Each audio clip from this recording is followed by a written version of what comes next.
Hello everyone, आज है हमारा बायोलॉजिकल क्लासिफिकेशन का लेक्चर नंबर 2। चलो अब इस हमारे खतरनाक से दिखने वाले चैप्टर को थोड़ा इजी वे में आगे बढ़ाते हैं।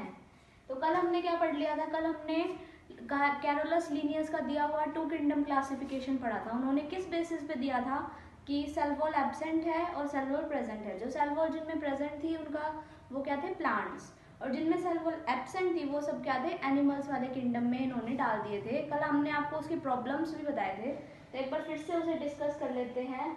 Limitation of 2 kingdom classification. देखो, ये डिफ्रेंशिएट नहीं कर पाया था प्रोकैरियोट और यूकैरियोट्स में। जैसे कि बैक्टीरिया और ब्लू ग्रीन एल्गे दोनों प्रोकैरियोट्स हैं, यानी कि इनमें वेल डिफाइंड ऑर्गेनेलीज नहीं है। इनमें हर ऑर्गेनेलीज को सेपरेट करने के लिए मतलब वॉल्स नहीं पाई जाती हर एक ऑर्गेनेलीज में, और कुछ तो ऑर्गेनेलीज भी नहीं पाई जाती जितनी ज़्यादा यूकैरियोट्स में मिलती हैं। और यूकैरियोट्स, फंगी, डायटम, एल्गे, इन सबको एक ही किंगडम में रख दिया, तो इनके बीच में डिफ्रेंशिएट हुआ ही नहीं। सेकेंड क्या थी? यूनिसेलुलर और मल्टीसेलुलर में भी क्लेमाइडोमोनास एक यूनिसेलुलर एल्गे है एंड स्पायरोगायरा एक मल्टीसेलुलर एल्गे है। इन दोनों में भी हम डिफ्रेंशिएट नहीं कर पाए। है तो दोनों एल्गे, बट वो यूनिसेलुलर है, ये मल्टीसेलुलर है, तो कुछ तो अलग है इनमें। ऐसा तो नहीं हम सेम ही चीज में रख देंगे उन्हें। Third is autotrophic and heterotrophic. ये भी कल बताया गया था कि एल्गे जो है वो अपना खाना खुद बना सकती है, यानी ऑटोट्रॉफिक मोड ऑफ न्यूट्रिशन है। एंड फंगाई जो है वो अपना खाना खुद नहीं बना सकती, उसे बाहर से लेना पड़ता है, इसलिए हम इसे हेट्रोट्रॉफिक बोलते हैं। या आपने 8th 9th में पढ़ा होगा ऑटोट्रॉफिक, हेट्रोट्रॉफिक। और फंगाई जो है वो अपने खाना जो है वो खुद नहीं बना सकती। इन दोनों की सेल वॉल में भी डिफरेंस है। जो एल्गे है उसका सेल वॉल बनता है सेल्यूलोज से, और जो फंगाई है उसका सेल वॉल किससे बनता है? काइटिन से। तो सेल वॉल में भी डिफरेंस है, तो कुछ तो इनमें अलग है, न्यूट्रिशन अलग है, सेल वॉल अलग है, तो हमें अलग अलग नहीं रखना चाहिए इन्हें। तो ये इसके क्या थे? कुछ लिमिटेशंस थे। Some not fit in any category, यानी कि जो 2 किंगडम हमने क्लासिफिकेशन दिया था जिसमें एनिमल्स और प्लांट्स को डिवाइड किया था, कुछ ऑर्गेनिज्म ऐसे थे जो दोनों में ही नहीं आ रहे थे। ना वो एनिमल्स जैसे थे ना वो प्लांट्स जैसे थे, वो थोड़े मिक्सचर से थे, जैसे कि यूग्लिनॉइड्स जो थे, जिनमें सेल वॉल जैसे कि प्रेजेंट नहीं है इनमें, इसलिए ये क्या हो गया? एनिमेलिया वाला फीचर हो गया।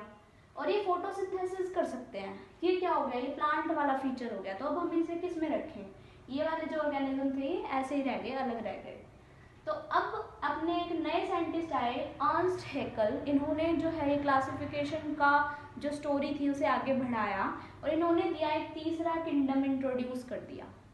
अब क्या, किस बेसिस पे इंट्रोड्यूस हुआ ये देखो। जो प्लांटे वाला किंगडम था उन्होंने इसमें क्या रखा? सेल वॉल जिनमें प्रेजेंट है और सारे मल्टी सेलुलर ऑर्गेनिज्म, यानी कि एक प्रॉब्लम हमारी सॉल्व हो गई। देखो इधर भी एनिमेलिया में भी मल्टी सेलुलर ऑर्गेनिज्म है, तो ये यूनिसेलुलर मल्टी सेलुलर वाली प्रॉब्लम सॉल्व हो गई। हमारा जो नया किंगडम आया था वो कौन था? प्रोटिस्टा। इसमें सारे जो यूनिसेलुलर बच गए उनमें चाहे सेल वॉल हो चाहे ना हो, इसमें पटक दिया उन सबको। इधर ये वाली चीज सेम है, सेल वॉल प्रेजेंट है और सेल वॉल एब्सेंट है, वो सेम फीचर है जो लीनियस ने लिया था। इन्होंने चेंज क्या किया? इन्होंने मल्टी सेलुलर और यूनिसेलुलर को भी सेपरेट कर दिया। हमारी एक प्रॉब्लम जो है वो सॉल्व हो चुकी है। आगे आगे देखो सभी प्रॉब्लम्स जो है वो एक एक करके सॉल्व होती जाएगी। तो अब शुरू करते हैं हमारे नए साइंटिस्ट को, दैट इज कॉपलैंड। कॉपलैंड ने अब क्या प्रॉब्लम सॉल्व की वो देखते हैं। अब एक और किंगडम हमारा आ चुका है, मोनेरा। ठीक है, अब इसमें क्या डिफरेंस किया इन्होंने जो है यूकेरियोट्स और प्रोकैरियोट्स को अलग कर दिया, यानी कि जो मोनेरा किंगडम था सारे प्रोकैरियोट्स लाके इसमें डाल दिए। अब बचा क्या? इनमें क्या बच गए? सारे यूकेरियोट्स जिन पे सेल वॉल है। एनिमेलिया में क्या बच गया? सारे यूकेरियोट्स जिन पे सेल वॉल नहीं है। इनमें क्या बच गया? यूनिसेलुलर यूकेरियोट्स बच गए, और मोनेराज में क्या बच गया? प्रोकैरियोट्स बच गए। ठीक है, एक और प्रॉब्लम सॉल्व हो चुकी है। यूकैरियोट्स और प्रोकैरियोट्स एक साथ थे, अलग अलग हो चुके हैं। अब लास्ट प्रॉब्लम क्या बची है? वो एल्गे और फंगी वाली। उनकी सेल वॉल में डिफरेंस था, उनके जो है फूड में डिफरेंस था, एक ऑटोट्रॉफिक था एक हेट्रोट्रॉफिक था। एल्गे क्या था? ऑटोट्रॉफिक था। फंगाई क्या था? हेट्रोट्रॉफिक था। एल्गे की सेल वॉल किससे बनी थी? एल्गे की सेल वॉल बनी थी सेलुलोज से और फंगाई की सेल वॉल बनी थी काइटिन से। तो अब इनका और रह गया। अब इनको देखो कैसे हम करते हैं। अब आए RH विटेकर, इन्होंने दिया जो करंटली एक्सेप्टेड हमारा क्लासिफिकेशन है वो, यानी कि 5 kingdom classification, Plantae, animalia, protista, Monera. अब हमें मिल गया है फंगी के लिए अलग से एक किंगडम। ठीक है, लास्ट प्रॉब्लम भी सॉल्व। इसमें हमने सारे फंगाई के वो मेंबर डाल दिए जिनकी सेल वॉल काइटिन से बनी थी और जिनका जो मोड ऑफ न्यूट्रिशन था वो हेटेरोट्रॉफिक था, यानी कि जो जो हमने प्रॉब्लम्स पढ़ी थी यूकैरियोट्स और प्रोकैरियोट्स एक साथ थे, वो सॉल्व हो गई। इससे पहले जो अर्नस्ट हैकेल आए थे उन्होंने यूनिसेलुलर मल्टीसेलुलर वाली प्रॉब्लम सॉल्व कर दी थी। एंड अब हमारी प्रॉब्लम जो थी फंगाई की थी जो एल्गे के साथ थी कि भाई इनकी सेल वॉल में डिफरेंस है और मोड ऑफ न्यूट्रिशन में डिफरेंस है, वो भी हमारा अब सॉल्व हो चुका है। तो अब क्लासिफिकेशन एकदम करेक्ट है।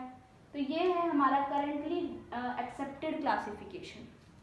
तो इनका क्राइटेरिया क्या था, ये काफ़ी बार पूछ लेते हैं, तो हमें ये याद होना चाहिए कि RH विटेकर जो है उन्होंने किस बेसिस पे किया था ये क्लासिफिकेशन।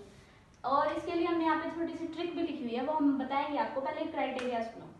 क्राइटेरिया क्या था, रिप्रोडक्शन, कि सेक्सुअल रिप्रोडक्शन है या एसेक्सुअल रिप्रोडक्शन है, उस बेसिस पे। सेकेंड क्या था, फाइलोजेनेटिक रिलेशन, यानी कि पहले, यानी कि उनके पूर्वजों का पहले उनका किससे रिलेशन पड़ता है उसके हिसाब से। थर्ड इज सेल स्ट्रक्चर, कि भाई कौन प्रोकैरियोट है कौन यूकैरियोट है, प्रोकैरियोट यूकैरियोट हमने अलग अलग किए थे ना, उस बेसिस पे।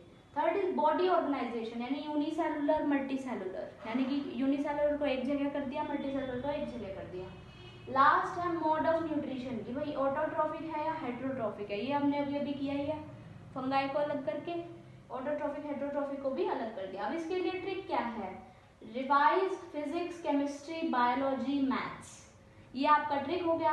ये सारे जो लेटर्स हैं वो इनसे मैच कर रहे हैं। अगर आपको ट्रिक से करना है तो ट्रिक से करो, और अगर आपको ऐसे ही याद रहते तो वेल एंड गुड है, फिर आप ऐसे भी याद कर सकते हो। अब हम पढ़ते हैं कि जो सारे ऑर्गेनिज्म है उनका इवोल्यूशन कैसे कैसे हुआ है। सबसे पहले कौन आए, मोनेरा आए। क्या है ये, यूनिसेलुलर प्रोकैरियोट्स, यानी कि सबसे बेसिक ऑर्गेनिज्म है ये, ना इनमें ज़्यादा सेल है, बस एक सेल के ऑर्गेनिज्म है। और प्रोकैरियोट्स है, यानी कि इनमें कोई वेल डिफाइंड ऑर्गेनेल्स भी नहीं है। फिर उसके बाद क्या है, प्रोटिस्टा, इनमें थोड़ा सा एडवांसमेंट हुआ, ये क्या बन गए, यूनिसेलुलर यूकैरियोट्स बन गए। ठीक है, और फिर अब प्रोटिस्टा से सारी इवोल्यूशन हो गई। ये देखो ये कुछ जो थे वो एनिमल्स बन गए, यानी उनमें सेल वॉल जो थी वो क्या हो गई, एब्सेंट हो गई। कुछ जो थे वो क्या बन गए, प्लांट्स बन गए। प्लांट्स में क्या हो गई, सेल वॉल प्रेजेंट हो गई और सेलुलोज से बनी थी। ठीक है, और अब कुछ जो थे वो क्या बन गए, फंगाई। फंगाई में क्या हो गया, फंगाई में सेल वॉल थी, वो क्या बन गई, काइटिन की बन गई। यानी कि अगर आपके पास क्वेश्चन आता है कि सभी जो ऑर्गेनिजम्स हैं, एनिमल्स, प्लांट्स और फंगाई, उनका कॉमन एंसेस्टर कौन है, तो वो क्या होगा, प्रोटिस्टा होगा, क्योंकि प्रोटिस्टा से ये सभी इवॉल्व हुए हैं। ये क्या थे, यूनिसेलुलर यूकैरियोट्स थे। अभी अगर आपको ये टर्म्स इतने ज़्यादा समझ नहीं आ रहे हैं, आपने 9th 10th अच्छे से नहीं पढ़ी है, तो हम सेल वाले चैप्टर में बहुत अच्छे से पढ़ेंगे कि व्हाट इज़ यूकैरियोट, प्रोकैरियोट, काफ़ी चीज़ें हम सेल वाले चैप्टर में पढ़ेंगे, उधर आप देख सकते हो। अब एक और चीज़ आई कि जो क्लेमाइडोमोनास और क्लोरेला थे, ये दोनों क्या थे, ये दोनों जो थे इनमें सेल वॉल प्रेजेंट थी और ये पहले प्लांट किंगडम में रखे गए थे। जब हमने जो लीनियस ने जो क्लासिफिकेशन की थी या आगे जो भी क्लासिफिकेशन हुई थी उसमें, उसके बाद वो चेंज हुए हैं, लेकिन पहले जो थे ये क्लेमाइडोमोनास और क्लोरेला कहाँ रखे गए थे, प्लांट किंगडम में। क्यों, क्योंकि इनमें क्या थी, सेल वॉल प्रेजेंट थी। और पैरामीशियम और अमीबा ये दोनों कहाँ रखे गए थे, एनिमल में। क्यों, क्योंकि इनमें सेल वॉल एब्सेंट थी। अब क्या हुआ कि ये दोनों जो थे, लेकिन इनमें कुछ सिमिलैरिटी थी। क्या सिमिलैरिटी थी, कि ये दोनों ही यूनिसेलुलर थे और यूकैरियोट्स थे, तो इन दोनों को ही हमने कहाँ रख दिया, प्रोटिस्टा के किंगडम में रख दिया। ठीक है, ये थोड़ी सी मतलब वैसी बात है जो मतलब एक्सेप्ट हम ना कर पाए, शायद आगे और क्लासिफिकेशन हो तो मे बी ये ठीक हो जाए, बट अभी के लिए यही है कि ये जो दोनों थे, जो पहले प्लांट में थे एक एनिमल में था, इन दोनों को ऑल टुगेदर करके हमने कहाँ रख दिया, प्रोटिस्टा किंगडम में, because of this unicellular eukaryotes. Okay, अब एक और साइंटिस्ट आए कार्ल बोस नाम के, इन्होंने क्या दिया, 6 किंगडम क्लासिफिकेशन। ये एक्सेप्टेड नहीं किया गया था बट इन्होंने दिया था, क्वेश्चन आ जाता है कभी कभी, तो हम देख लेते हैं इसको भी। तो कार्ल रूस ने क्या एक नया बना दिया इन्होंने, जो हमारे पास जो मोनेरा था, मोनेरा किंगडम था, उसके 2 पार्ट्स कर दिए, सब पार्ट्स कर दिए। मोनेरा जो किंगडम है उसमें बेसिकली बैक्टीरिया आते हैं, तो उन्होंने उसके 2 बना दिए, यू बैक्टीरिया और आर्किया बैक्टीरिया। अब इनमें क्या था, इनमें यू बैक्टीरिया जो होते हैं ना वो तो मतलब नॉर्मल बैक्टीरिया होते हैं जो नॉर्मल टेम्परेचर और मतलब नॉर्मल कंडीशंस पे रहते हैं। लेकिन आर्की बैक्टीरिया में क्या होता है, ये एक्सट्रीम कंडीशंस पे रहते हैं, जैसे कि बहुत ज़्यादा हॉट स्प्रिंग्स हैं जहाँ पर बहुत गर्मी पड़ती है, जहाँ पे एकदम बर्फ़ पड़ती है, वहाँ पे उन जगहों पे क्या रहते हैं, आर्की बैक्टीरिया रहते हैं। तो इन्होंने क्या कर दिया, 3 डोमेन्स बना दिए। ये तो एक किंगडम तो मतलब अलग कर दी थी, 6 बना दिए, और इनके 3 डोमेन्स बना दिए। ये जो हमारे थे प्लांटे, एनिमेलिया, फंगाई और प्रोटिस्टा, इन्हें क्या रख दिया, यूकेरिया डोमेन में। और यू बैक्टीरिया के लिए यू बैक्टीरिया डोमेन बन गया, और आर्किया बैक्टीरिया के लिए आर्किया डोमेन बना दिया गया। और इन्होंने क्या बोला कि ये सभी जो हैं वो एक कॉमन एंसेस्टर से आए हैं जो कि था प्रोजीनोट। इन्होंने प्रोजीनोट एक नाम दे दिया कि ये सभी जो हैं इवॉल्व हुए हैं कॉमन एंसेस्टर से, यानी इनका जो पूर्वज हैं इन सभी के कॉमन थे, जो थे कौन, प्रोजीनोट। इन्होंने बस एक नाम दिया है, ठीक है, ये कोई भी ऑर्गेनिज्म हो सकता है अभी, ठीक है। और इसमें इनका बेसिस क्या था, ये जो इन्होंने यू बैक्टीरिया आर्की बैक्टीरिया को अलग किया, इनका क्या बेसिस था, difference in 16S RNA sequence. ये अभी आपको शायद थोड़ा कम समझ आए, बट ये समझ लो कि इनकी जो राइबो न्यूक्लिक एसिड होता है ना, जैसे डीएनए होता है, उससे उसका जो सिमिलर सा आरएनए होता है, तो आरएनए के सीक्वेंस में इनकी डिफरेंस था। जो 16S का एक आरएनए होता है, इन दोनों में डिफरेंस था, उस वजह से ये दोनों जो है इन्होंने बेसिस दिया और इन्हें अलग कर दिया। So thank you so much, आज के लिए इतना ही। और किसी को अगर नोट्स चाहिए तो वो कमेंट सेक्शन में कमेंट कर सकते हैं, और चैनल को लाइक करो, सब्सक्राइब करो और शेयर करो। Thank you so much.